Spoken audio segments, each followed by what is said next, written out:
박순이는 새벽 5시 반이면 눈을 떴습니다. 알람은 필요 없었습니다. 74년을 살아온 몸이 스스로 시간을 기억했습니다.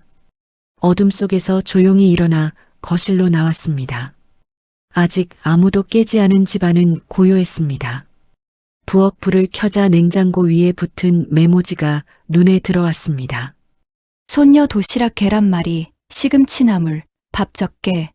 며느리 수경의 글씨였습니다. 오늘은 손녀 도시락에 계란말이 넣어야지. 그녀는 작은 소리로 중얼거리며 계란을 꺼냈습니다. 손녀가 좋아하는 것을 챙기는 일은 여전히 기뻤습니다. 그녀의 하루는 늘 가족의 하루보다 2시간 먼저 시작되었습니다. 도시락을 싸고 빨래를 돌리고 바닥을 닦았습니다. 허리가 아파도 손은 멈추지 않았습니다. 이 정도는 해야지. 내가 있으니까 식구들이 편한 거지. 스스로에게 말하며 걸레를 짰습니다. 7시가 되자 며느리 수경이 나왔습니다. 화장을 하며 스마트폰을 보고 있었습니다. 어머니, 저녁은 6시에 딱 맞춰주세요. 애들 학원 가야 해서요. 고개도 들지 않은 채 말했습니다. 알았어요. 박순이는 대답했습니다. 정시 출근보다 더 정확한 지시였습니다. 아들 준서는 넥타이를 매며 현관으로 향했습니다. 엄마, 저녁에 손님 올 수도 있어요. 음식 넉넉히 준비해 주세요. 그래. 알았다. 그럼 다녀올게요. 문이 닫혔습니다. 인사도 눈맞춤도 없었습니다. 손녀들이 학교 갈 준비를 하며 거실로 나왔습니다. 할머니, 도시락 고마워요. 큰 손녀가 환하게 웃으며 안겼습니다. 할머니, 최고! 그 순간만큼은 모든 피로가 사라지는 것 같았습니다. 하지만 그런 순간도 점점 줄어들었습니다. 요즘 손녀들은 이렇게 말했습니다. 할머니, 조용히 해요. 공부해야 돼요. 할머니, 나중에요. 지금 바빠요. 포옹은 점점 짧아졌고 웃음은 점점 사라졌습니다. 오후가 되자 그녀는 혼자 남았습니다. 설거지를 하다가 창밖을 보았습니다. 아파트 단지 안벤치에는 할머니들이 모여 앉아 있었습니다. 웃고 떠들며 시간을 보내고 있었습니다. 나도 저기 가보고 싶은데. 하지만 저녁 준비 시간이 다가오고 있었습니다. 저녁 식사 시간이었습니다. 가족들은 밥을 먹으며 각자의 이야기를 나눴습니다. 아들은 회사 이야기를, 며느리는 모임 이야기를, 손녀들은 학교 이야기를 했습니다. 박순이는 조용히 반찬을 더 가져다 놓았습니다. 누구도 맛있어요 하지 않았습니다. 누구도 그녀에게 묻지 않았습니다. 어머니는 오늘 뭐 하셨어요? 식사가 끝나고 설거지를 마쳤습니다. 허리를 짚으며 방으로 들어왔습니다. 거울 앞에 섰습니다. 주름진 얼굴, 굽은 허리, 거친 손. 나는 언제부터 이렇게 작아졌을까? 그날 저녁 침대에 누워 천장을 보았습니다. 가족들의 웃음소리가 거실에서 들려왔습니다. 자신 없이도 그들은 행복해 보였습니다. 나는 이제 가족이 아니라 일꾼이구나. 그 생각이 가슴을 스쳤습니다. 창밖으로 달빛이 들어왔습니다. 박순이는 작은 목소리로 중얼거렸습니다. 내 이름 박순이. 목소리가 떨렸습니다. 참 오래 불리지 않았네. 그 이름을 마지막으로 불러준 사람은 누구였을까요? 남편이 떠난 지 15년. 친구들도 하나둘 연락이 끊겼습니다. 이제 그녀는 어머니, 할머니로만 불렸습니다. 박순이는 눈을 감았습니다. 내일도 5시 반에 일어날 것입니다.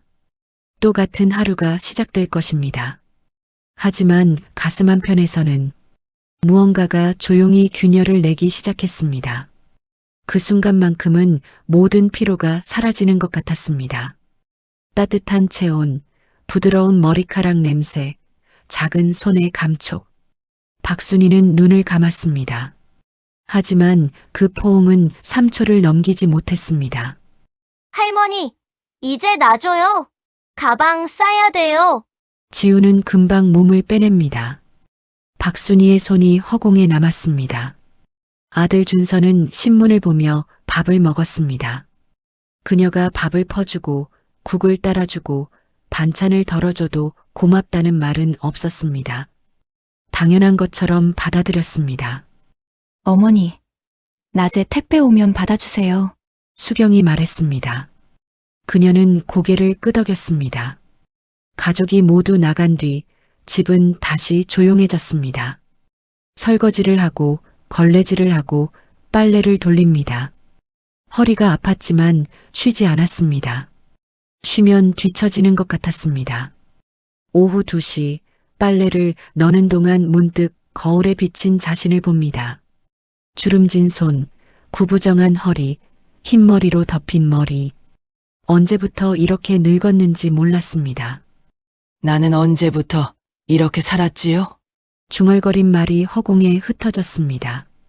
답은 없었습니다. 저녁 6시 정각, 식탁에 저녁상을 차렸습니다. 수경이 귀가하며 시계를 확인했습니다. 어머니, 정확하시네요. 칭찬처럼 들렸지만 그게 전부였습니다. 박순이는 밥을 퍼주며 생각했습니다. 나는 이제 가족이 아니라 일꾼이구나. 손녀 지민이가 말했습니다. 할머니, 조용히 해요. 공부해야 돼요. 그녀가 설거지하는 소리가 시끄럽다는 뜻이었습니다. 박순이는 물 흐르는 소리를 줄이며 더 천천히 움직였습니다. 밤 10시 모두가 잠든 뒤에야 그녀는 자신의 방으로 들어갔습니다. 작은 방이었습니다. 침대와 옷장만 있는 공간. 창밖으로 보이는 아파트 불빛들이 깜빡였습니다. 허리를 짚으며 침대에 앉았습니다. 하루가 또 지나갔습니다. 내일도 똑같은 하루가 올 것입니다. 내 이름 박순이 참 오래 불리지 않았네요. 그녀는 중얼거렸습니다. 가족들은 그녀를 어머니, 할머니라고만 불렀습니다. 박순이라는 이름은 어디론가 사라진 것 같았습니다.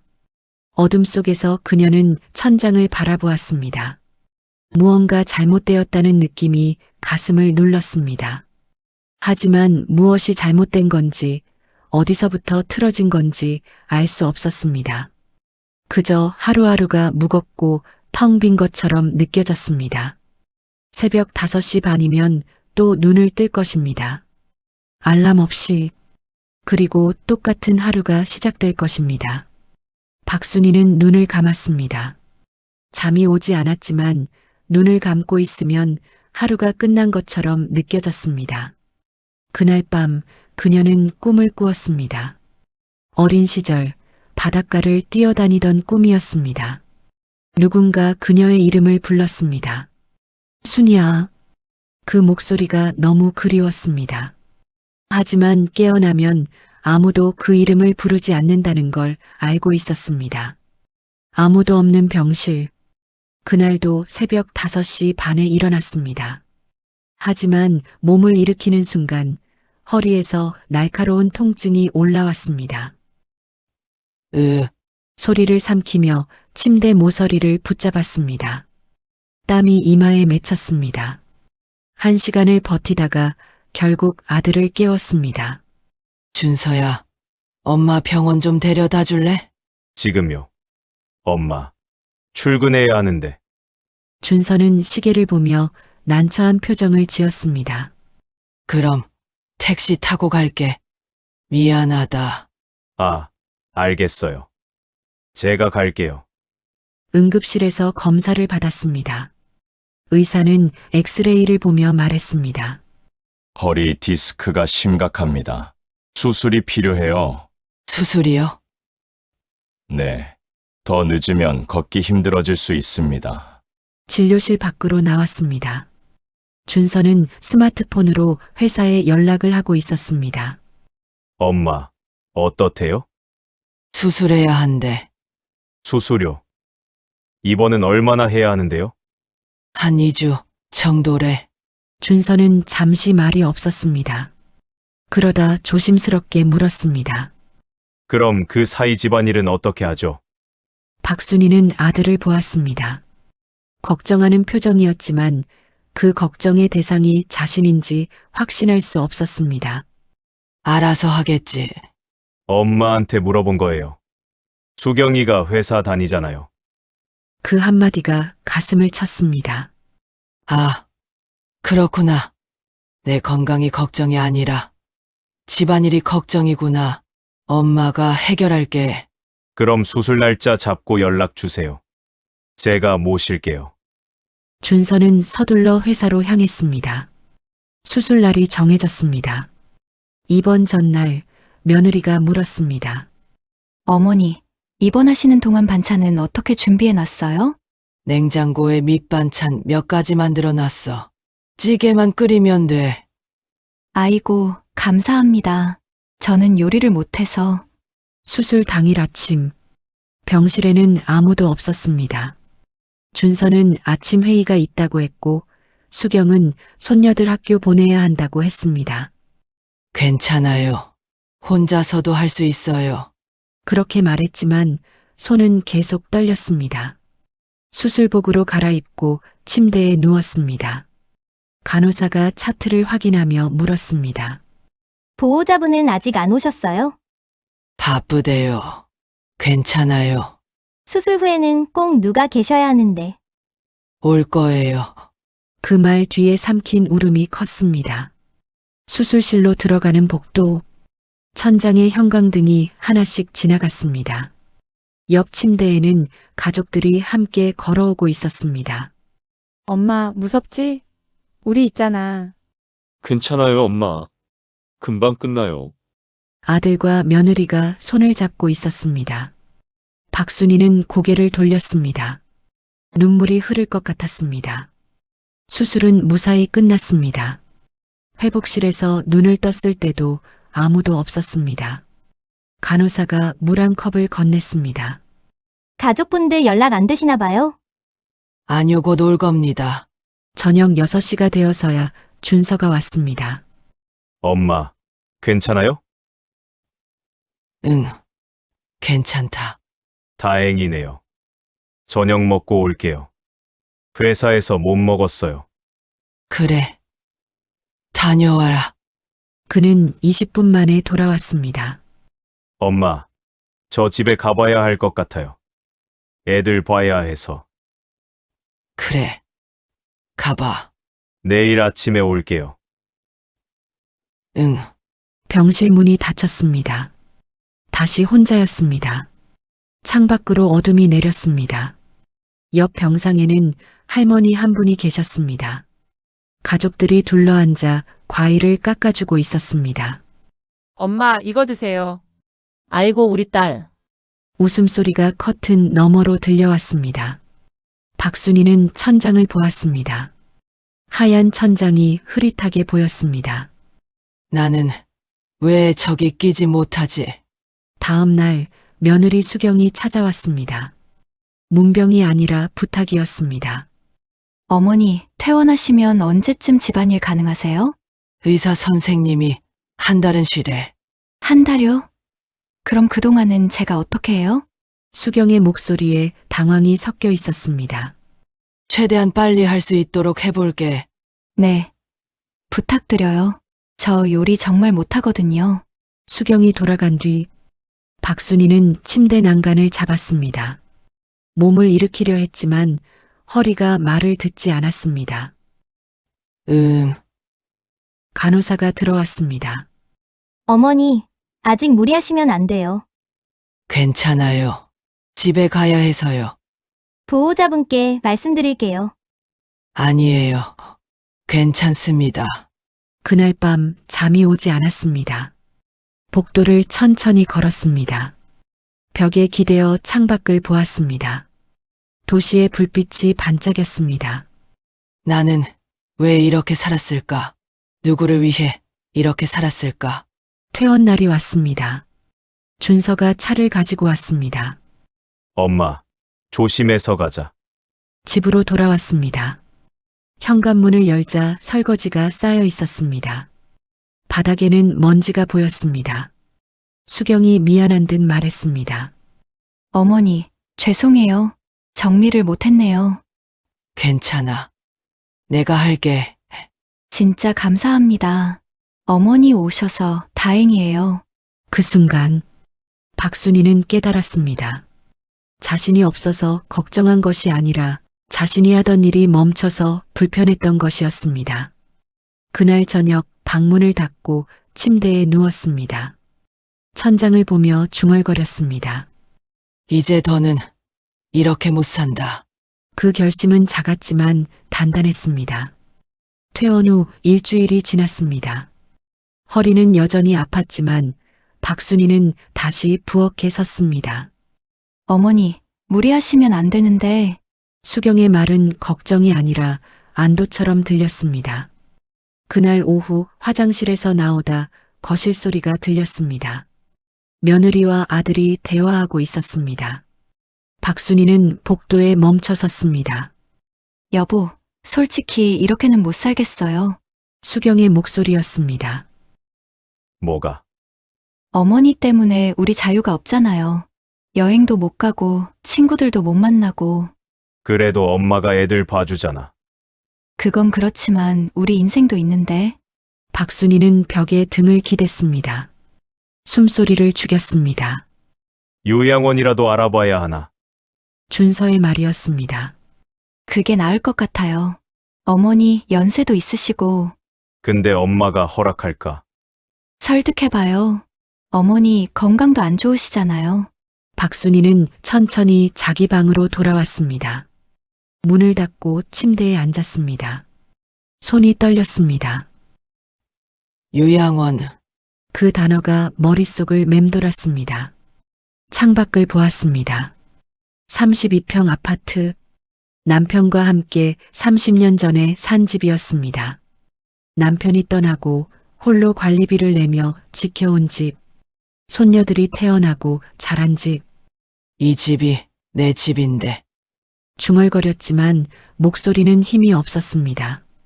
다음 날 아침 아들이 조심스럽게 말을 꺼냈습니다. 엄마, 우리 얘기 좀 해요. 무슨 얘기? 엄마, 건강도 안 좋으시고 요양시설 같은 데 알아볼까 해서요. 요양원 말하는 거니? 거기가 전문가들이 계셔서 엄마한테 더 좋을 것 같아요. 박순이는 아들을 보았습니다. 눈을 피하는 아들. 나는 싫다. 엄마, 내가 여기 살겠다고 했어. 준서는 더 이상 말하지 않았습니다. 하지만 박순이는 알았습니다. 이 문제는 끝나지 않을 것이라는 걸. 그날 밤 잠을 이룰 수 없었습니다. 새벽 3시 거실로 나왔습니다. 불을 켜지 않고 소파에 앉았습니다. 어둠 속에서 집안을 둘러보았습니다. 내가 지킨 집인데. 내가 평생 일해서 마련한 집인데. 하지만 이제 이곳에서 자신은 환영받지 못한다는 걸 알았습니다. 며칠이 지났습니다. 집 안 분위기는 무거웠습니다. 준서와 수경은 말을 아꼈고 손녀들은 학원에서 늦게 들어왔습니다. 박순이는 조용히 밥을 차리고 조용히 설거지를 했습니다. 일주일 후 또다시 거실에서 대화 소리가 들렸습니다. 빨리 알아봐야 할 것 같아요. 이대로는 안 돼요. 수경의 목소리는 더 절박했습니다. 박순이는 방문을 닫았습니다. 침대에 앉아 서랍을 열었습니다. 통장이 있었습니다. 집 등기권리증이 있었습니다. 손으로 서류를 만졌습니다. 남편 이름 옆에 자신의 이름 박순이. 내 집이야. 분명 내 집이야. 그러다 문득 깨달았습니다. 내 집인데 내가 나가야 하는구나. 눈물이 났습니다. 소리 없이 흘렀습니다. 그날 밤을 꼬박 세웠습니다. 생각이 꼬리를 물고 이어졌습니다. 여기 있으면 결국 요양원으로 가게 될 거야. 아니면 눈치 보며 평생 숨죽이고 살겠지. 새벽 5시 박순이는 결심했습니다. 아침이 되자 휴대전화를 꺼냈습니다. 오래된 연락처를 찾았습니다. 경희, 고향 친구였습니다. 전화를 걸었습니다. 여보세요. 경희야. 나 순이야. 어머, 순이야. 얼마만이야? 그러게. 잘 지냈어? 응. 나는 울진에서 잘 살고 있어. 너는? 나도 잘 지내. 잠시 침묵이 흘렀습니다. 경희야. 울진 거기 집 구하기 어려워. 전화기 너머로 경희가 웃었습니다. 야, 너 드디어 결심했구나. 응? 너 며느리한테 고생한다는 얘기 들었어. 작년에 만났을 때. 그랬구나. 잘 생각했어, 순이야. 여기 와. 바다도 있고 공기도 좋아. 눈물이 또 났습니다. 이번엔 다른 눈물이었습니다. 고마워. 경희야. 뭘? 친구 좋다는 게 이런 거지. 전화를 끊었습니다. 박순희는 서랍을 열고 등기권리증을 꺼냈습니다. 오전 10시 모두가 나간 빈집. 박순희는 부동산 중개소에 전화를 걸었습니다. 여보세요. 아파트 매물 내놓고 싶은데요. 내 주소가 어떻게 되세요? 32평 아파트예요. 금매로 내놓고 싶어요. 전화를 끊고 창밖을 보았습니다. 손이 떨렸습니다. 하지만 이번엔 두려움이 아니었습니다. 이제 내 인생이야. 부동산 직원이 찾아왔습니다. 서류를 작성했습니다. 사인을 하는 손이 떨렸지만 마음은 처음으로 가벼웠습니다. 곧 연락드릴게요. 조건 좋은 집이라 빨리 나갈 겁니다. 네, 감사합니다. 문을 닫고 거실에 섰습니다. 30년을 살았던 집, 이제 곧 떠날 집, 미안해. 이 집아. 하지만 이제 나를 지켜야 해. 그날 저녁 가족들이 돌아왔습니다. 박순희는 아무 말도 하지 않았습니다. 평소처럼 밥상을 차렸습니다. 평소처럼 설거지를 했습니다. 하지만 가슴속에는 새로운 시작이 자리 잡고 있었습니다. 이틀 후 계약이 성사되었습니다. 부동산에서 전화가 왔습니다. 어머니 좋은 분이 나타나셨어요. 금매라 금방 결정하셨네요. 그래요. 감사합니다. 박순희는 달력을 보았습니다. 한 달 후면 집을 비워야 했습니다. 아직 가족들은 아무것도 몰랐습니다. 그 주말 준서 가족은 제주도로 여행을 떠났습니다. 엄마, 3박 4일 다녀올게요. 그래. 조심해서 다녀와라. 집 잘 부탁드려요. 빈집이 되었습니다. 박순희는 천천히 집안을 둘러보았습니다. 손녀들 방, 아들 부부 방, 거실, 부엌. 모든 곳에 추억이 있었습니다. 이제 정리할 시간이구나. 옷장을 열었습니다. 오래된 옷들을 꺼냈습니다. 필요한 것만 골랐습니다. 나머지는 봉투에 담았습니다. 서랍을 정리했습니다. 사진첩이 나왔습니다. 남편과의 결혼사진, 아들의 돌잔치, 손녀들의 100일. 한 장 한 장 넘겼습니다. 행복했었지. 눈물이 났지만 억지로 참지 않았습니다. 흘러야 할 눈물이었습니다. 경희에게 전화를 걸었습니다. 경희야. 집 정리하고 있어. 오, 진짜 오는구나? 응. 한 달 후에. 알았어. 여기 집 알아봤어. 바다 보이는 작은 집. 고마워. 뭘? 기다리고 있을게. 이틀 동안 짐을 쌌습니다. 30년의 삶이 박스 10개에 담겼습니다. 생각보다 가벼웠습니다. 가족들이 돌아오는 날, 현관문이 열렸습니다. 다녀왔습니다. 손녀들의 밝은 목소리였습니다. 거실로 들어선 준서가 멈춰 섰습니다. 엄마, 이 박스들이 뭐예요? 박순희는 소파에 앉아 있었습니다. 침착한 표정이었습니다. 이사 가려고 짐 쌌지. 이사요? 무슨 말씀이세요? 수경이 놀란 얼굴로 물었습니다. 울진으로 갈 거야. 울진요? 갑자기 왜요? 박순이는 천천히 말을 이었습니다. 이 집은 내가 평생 일해서 산 집이야. 너희 아버지랑 함께. 그건 알죠.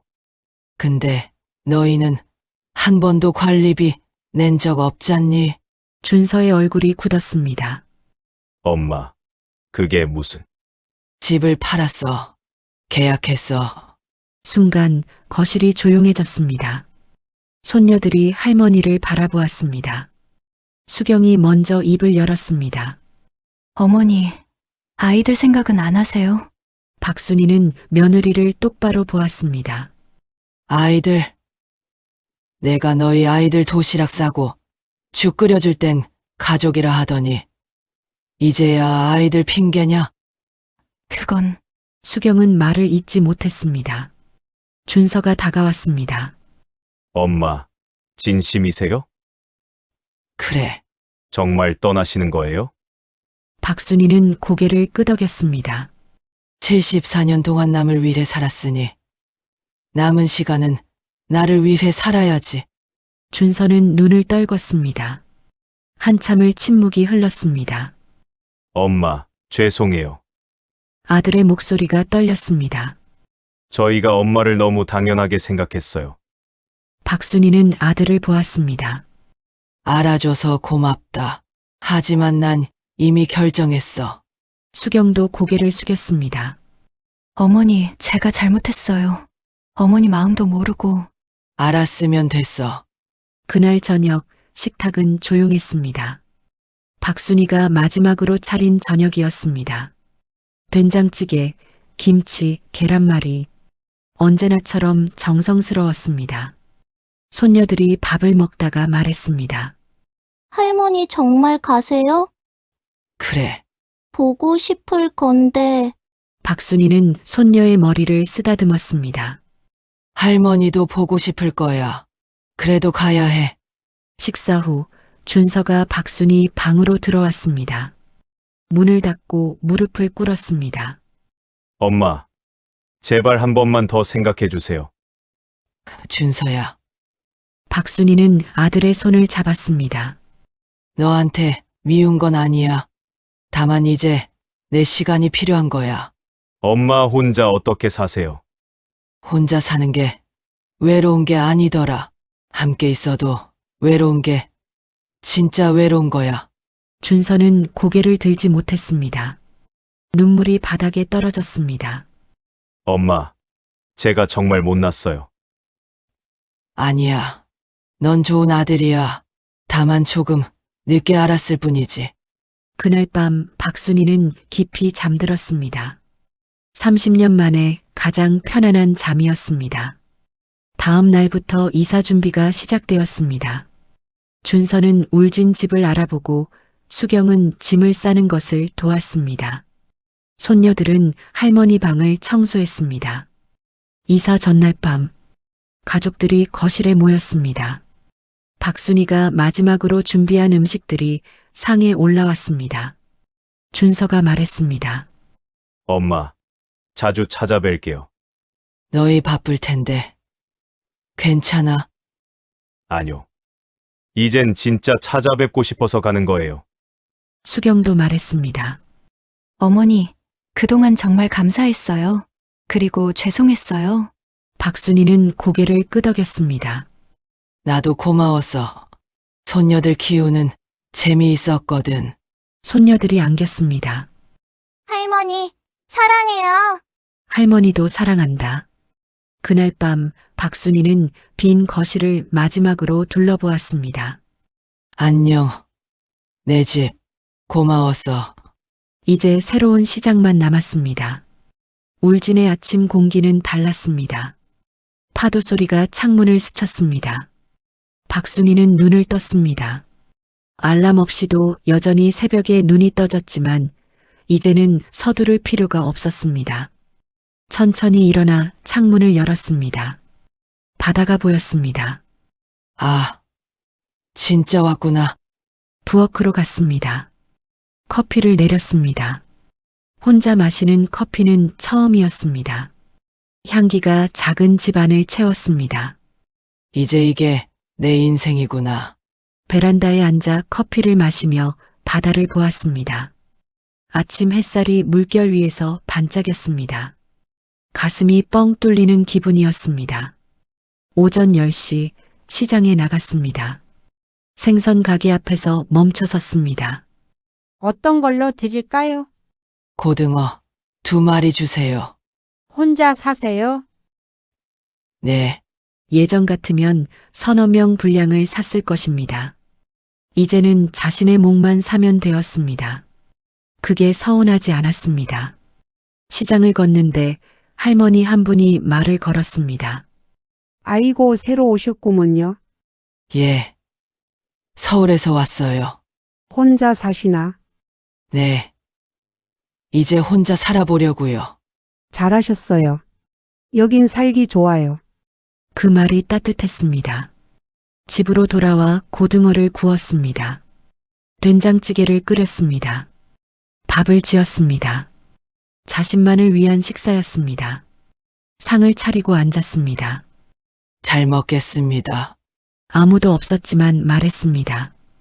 예의는 혼자 있을 때도 지켜야 한다고 생각했습니다. 매일 아침 바다를 산책했습니다. 파도를 보며 걸었습니다. 박순이, 자신의 이름을 속으로 되뇌었습니다. 박순이, 박순이. 그 이름이 점점 익숙해졌습니다. 어머니도 할머니도 아닌 박순이로 살고 있었습니다. 한 달이 지났습니다. 경희와 시장에 갔습니다. 순이야, 요즘 얼굴 좋아졌다. 그래? 응. 편안해 보여. 나도 그런 것 같아. 이웃 할머니들과 친해졌습니다. 매주 목요일 오후에는 마을 회관에서 모였습니다. 차를 마시고 이야기를 나눴습니다.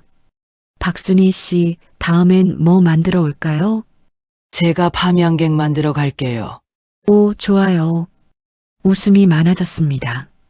어느 날 준서에게서 전화가 왔습니다. 엄마, 이번 주말에 갈게요. 그래. 올 거야. 네. 식구들 다 데리고 갈게요. 주말이 되었습니다. 차 한 대가 집 앞에 섰습니다.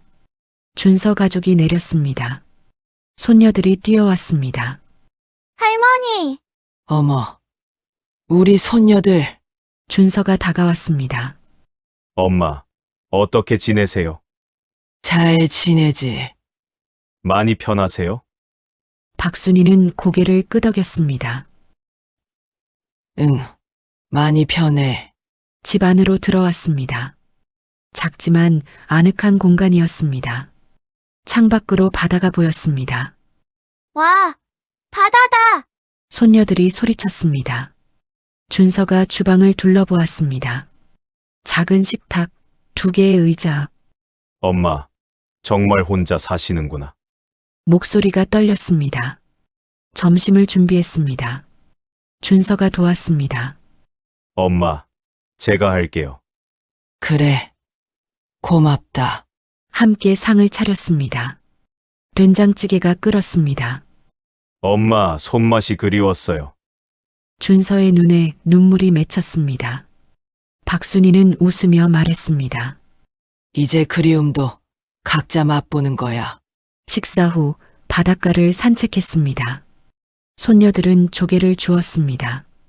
준서와 수경은 박순이 옆을 걸었습니다. 엄마, 후회 안 하세요? 뭘? 여기 오신 거요. 박순이는 파도를 보았습니다. 하나도 안 해. 오히려 왜 진작 못 왔나 싶어. 엄마, 준서야, 너도 내 인생 잘 살아. 그게 진짜 효도야. 준서는 고개를 숙였습니다. 알겠어요. 엄마, 해가 기울었습니다. 떠날 시간이었습니다. 엄마, 다음 달에 또 올게요. 응, 조심히 가라. 사랑해요. 엄마.